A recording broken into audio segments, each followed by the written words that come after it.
Hello friends, आपका फिर से स्वागत है हमारे नए चैनल सक्सेस रीडिफाइंड पर।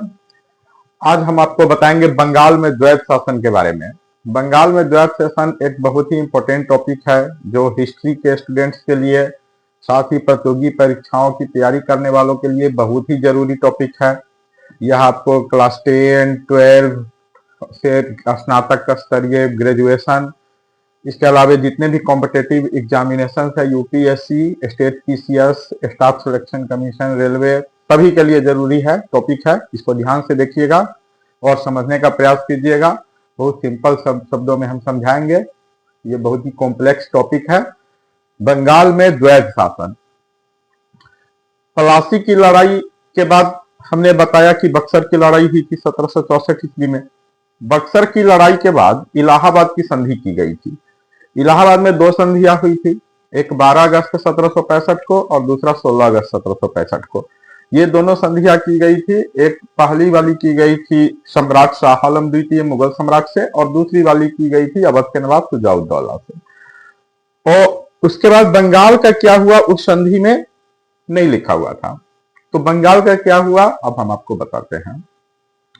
बंगाल में मीर कासिम तो युद्ध से भाग गया। मीर जाफर को उसने 1763 ईस्वी में ही बना दिया था बंगाल का नवाब अंग्रेजों ने। तो 1764 की लड़ाई के बाद एक साल उसमें लग गया, क्योंकि रॉबर्ट क्लाइव, जो जिसको अंग्रेज मानते थे कि वही वास्तविक संस्थापक है, इंग्लैंड से वापस भेजा गया और वो 1765 ईस्वी में आए। तो 12 अगस्त को उन्होंने और 16 अगस्त को संधिया की। तो संधि पर हस्ताक्षर अंग्रेजों की तरफ से किया रॉबर्ट क्लाइव ने, और उसको रॉबर्ट क्लाइव की दूसरी सूबेदारी भी कहते हैं, क्योंकि आपको पता ही होगा कि 1757 के युद्ध के बाद, प्लासी के युद्ध के बाद रॉबर्ट क्लाइव को बंगाल का गवर्नर बना दिया गया था, और वो बाद में वो 1759 में यहाँ तक की गवर्नर रहे। 60 में वो इंग्लैंड वापस पहुंचे थे। तो 5 साल के बाद वापस उनको भेजा गया। बक्सर की लड़ाई में बाद स्थिति बहुत सुदृढ़ हो गई थी अंग्रेजों की। तो बंगाल में मीर कासिम के बाद मीर जाफर को वापस बनाया गया था। ठीक है, मीर जाफर भी आपको पता होगा, उन्होंने प्लासी की लड़ाई में अंग्रेजों के साथ मिलकर सिराजुद्दौला के साथ गद्दारी की थी, और उसको बना दिया गया था बंगाल का नवाब 1757 में। और 1760 में मीर जाफर को हटाकर वापस मीर कासिम को नवाब बनाया गया था। तो मीर कासिम को फिर 1763 में हटा दिया, फिर वापस मीर जाफर को बना दिया। मतलब अंग्रेज कठपुतली नवाब बना दिए हुए थे, जिसको मन हुआ बना दिया, जिसको मन हुआ हटा दिया। इसी क्रम में आगे बढ़ते हुए 1765 में क्या होता है कि मीर जाफर का देहांत हो जाता है बाद में। तो मीर जाफर का एक बेटा था नजीबुद्दौला। नजीबुद्दौला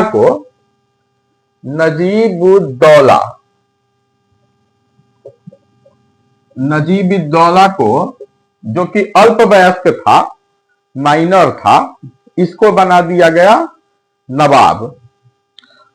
और एक्चुअल में क्या किया अंग्रेजों ने, ये द्वैत शासन प्रणाली में प्रशासन एक पहले से ही 2 भागों में बटा हुआ था। ठीक है, 2 भागों में बटा हुआ था। एक होता था फौजदारी और दूसरा होता था दीवानी। तो दीवानी जो था वो आपको पता ही है कि इलाहाबाद की जो संधि थी उसके अनुसार बंगाल, बिहार और उड़ीसा की दीवानी दे दी गई थी अंग्रेजों को शाह आलम द्वितीय सम्राट के द्वारा। तो दीवानी अधिकार हो गया अंग्रेजों के पास, और जो प्रशासनिक मामला था, जिसे उस समय पर फौजदारी कहा जाता था, प्रशासनिक मामला रह गया नवाब के पास। ठीक है, प्रशासनिक मामला किसके पास है? नवाब के पास। और अंग्रेजों के पास है, अंग्रेज मतलब कंपनी, कंपनी के पास दीवानी मामला और प्रशासनिक मामला नवाब के पास। अब मतलब इसका मतलब यह हुआ कि सारे पैसा रहेंगे कंपनी के पास। यही था द्वैत शासन प्रणाली। सारे पैसा मिलेंगे, टैक्स वसूलेगा सारा चीज कंपनी, और काम सारा करेंगे नवाब। देखिए कैसा व्यवस्था था ये। मतलब सारा अधिकार मेरा और सारा कर्तव्य तुम्हारा। अंग्रेजों का यही पॉलिसी था। कंपनी ने क्या किया कि सारा अधिकार अपने पास रखा और सारा कर्तव्य नवाब के पास। कहीं झगड़ा कुछ हो गया तो कौन सुलटाएगा? तो नवाब। कहीं कुछ खेतों में पानी पटवाने के लिए नहर बनवाना है तो कौन बनवाएगा? नवाब। पुलिस को वेतन कौन देगा? तो नवाब। मतलब पुलिस प्रशासन पूरा नवाब के पास रह गया और सारा पैसा अंग्रेज के पास, और पैसा भी ऐसा कि सेना भी उसी के पास, मतलब ताकत भी उसी के पास है। तो एक्चुअल शक्ति अंग्रेज। अब इसके कारण क्या प्रॉब्लम हो गया कि मतलब नवाब को कुछ था ही नहीं, नवाब तो ऐसे भी अल्पवयस्क था, तो उसने वो दो उप दीवान बना दिए टैक्स कलेक्शन के लिए। बंगाल में बनाया गया मोहम्मद रजा खां को, और बिहार में बनाया गया राजा सीताब राय को। बहुत इंपॉर्टेंट है, याद रखना है। एग्जाम्स में, वनडे एग्जाम्स में बहुत बार पूछा जाता है, यूपीएससी बीपीएससी जितने भी वनडे एग्जाम्स है आपको पूछा जाएगा ये। तो अभी सिपाही दरोगा ये सब एग्जाम भी होने वाला है, तो इसको याद रखना है। राजा सीताब राय, राजा सीताब राय कहां? बिहार में, द्वैत शासन के टाइम में राजा सीताब राय बिहार, और मोहम्मद रजा खां बंगाल। याद रखना है मित्रों। इसको बना दिया उपदीवान और पूरा वसूली करने लगा। इसका प्रभाव क्या पड़ा? इसके अलावा क्लाइव ने तो बहुत सारा चीज ले लिया, अपना निजी जागीरदार में ले लिया। ऐसा क्षेत्र कलकत्ता के पास जिसमें 30,000 पाउंड वार्षिक आय होता था, तो निजी घुसखोरी तो चल ही रहा था। लेकिन दूसरी बार जब क्लाइव बना जो है, सूबेदारी आया, तो मतलब स्थिति इतना बिगड़ गया हुआ था कि मतलब पूरा लूटा जा रहा था बंगाल को, कंपनी के द्वारा, उसके नुमाइंदों के द्वारा। उसको फ्री, मतलब सारा चीज फ्री था उस सबका। तो इसके कारण क्या हुआ? अशांति, अव्यवस्था फैल गया, क्योंकि आपके पास कोई अधिकार नहीं रहेगा, आपका बातें कोई नहीं सुनेगा। अब नवाब कुछ करता था, उसका कोई बात भी नहीं सुनता था, और कंपनी जो है उसको मदद नहीं करता था। कंपनी तो अपना पाला झाड़ लेता था।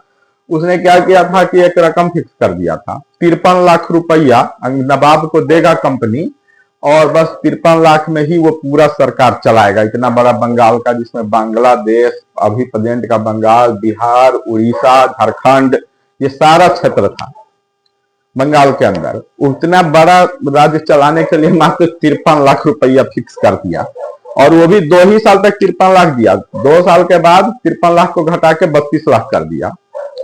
मतलब एकदम पूरा प्रशासन पंगु हो गया, अशांति, अव्यवस्था पूरा फैल गया। न किसी को न्याय मिल रहा था, न कुछ मिल रहा था, जनता त्रस्त हो गया। अंग्रेज अधिकारी और नवाब के अधिकारियों के बीच रोज झगड़े होने लगे, क्योंकि नवाब का, क्योंकि पूरा लॉ एंड ऑर्डर तो नवाब के पास था प्रशासन, लेकिन इसका कोई बातें नहीं सुनता था कंपनी का अधिकारी। कंपनी का अधिकारी निर्णय ले लेता था कुछ भी, ये नवाब का अधिकारी देखते रह जाता था। तो रोज रोज झगड़ा होता था, मतलब डिफाइन नहीं था चीजें कि क्या, किसके अधिकार में क्या है। बहुत दिक्कत हो रहा था। 2-2 शासक हो गए थे। जनता को भारी प्रॉब्लम का सामना करना पड़ा। जनता को इतना प्रॉब्लम, इतना, और टैक्स वसूली इतना कड़ा था, जिसके कारण क्या है कि बंगाल में बड़े अकाल हुए। इतने बड़े अकाल पड़े बंगाल, बिहार और उड़ीसा के क्षेत्र में 1769-70 में।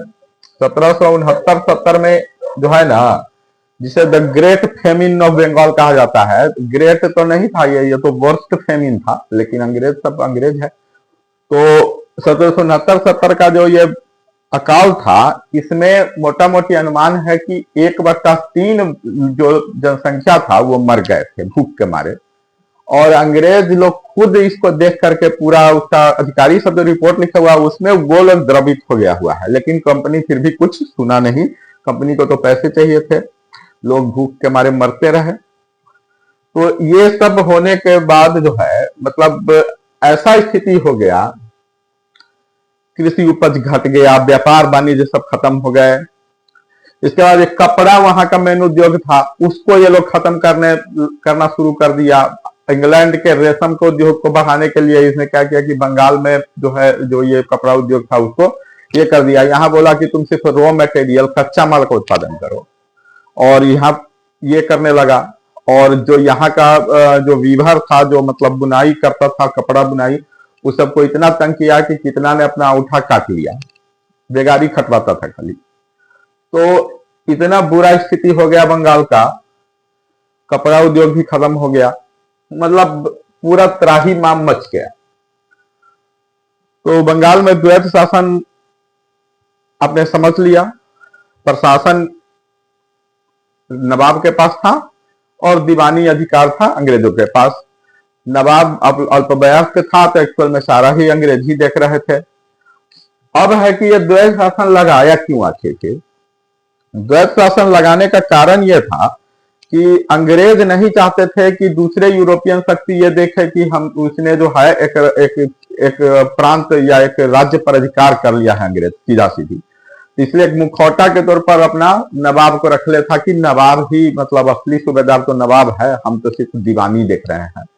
तो ये एक मुखौटा के लिए नवाब को उसने रख लिया था, नहीं तो दूसरे यूरोपीय शक्ति भी आ जाते दल बल के साथ, बोलते कि हम भी अधिकार करेंगे करके, ऐसा फ्रांस वाले कर ही रहे थे। तो एक ये मुखौटा के रूप में।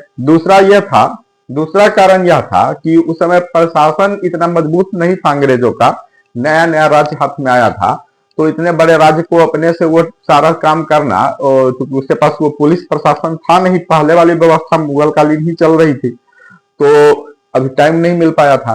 तो इसके कारण भी वो जो है पुराना सिस्टम ही रखा और मतलब सीधा सत्ता को अपने हाथ में नहीं लिया, एक नवाब एक रखे रहा। तो ये कुछ कारण थे जिसके कारण उसके बाद कलकत्ता काउंसिल के जो सदस्य थे वो भी नहीं चाहते थे कि अपने से ले ले, क्योंकि नवाब रहता था तो मुखौटा के उसे पैसा भी हमेशा सूलते रहता था ये लोग। तो ये भी घुसखोरी में काफी सहयोग मिलता था, क्योंकि असली पैसा तो लोग को घुसखोरी से मिलता था, गिफ्ट से मिलता था। तो ये सब सिस्टम चालू रखने के लिए इन लोगों ने एक मुखौटा के तौर पर नवाब को बनाए रखा, और इसके कारण नवाब के पास पैसा की कमी हो गया था, जिसके कारण प्रशासन अच्छा से नहीं दुरुस्त हो पाया, और न ये लोग कोई नहर बनवा पाया, कुछ नहीं किया। मतलब वो 7 साल में कुछ काम नहीं हुआ बंगाल में, और बंगाल मतलब एकदम स्थिति खराब हो गया। तो लास्ट में जब वारेन हेस्टिंग्स 1772 में गवर्नर बन के आए तो उन्होंने इस द्वैध शासन प्रणाली को, नवाब नाम के मुखौटा को हटा दिया, पूरा शासन कंपनी के हाथ में सीधा सीधी ले लिया, मतलब नवाबी खत्म कर दिया गया। अंतिम नवाब को पेंशन पर कलकत्ता भेज दिया गया। तो ये था द्वैध शासन की कहानी। आपको समझ में आ गया होगा कि द्वैध शासन क्या था, इसके क्या प्रभाव पड़े, इसके परिणाम क्या हुए। बंगाल में बड़ा अकाल पड़ा था, 1/3 लोग मर गए थे। तो ये द्वैध शासन प्रणाली पर ये वीडियो आपको कैसा लगा, आप जरूर लाइक कमेंट करके बताइएगा, और चैनल को सब्सक्राइब कीजिएगा, दोस्तों का शेयर कीजिएगा। धन्यवाद।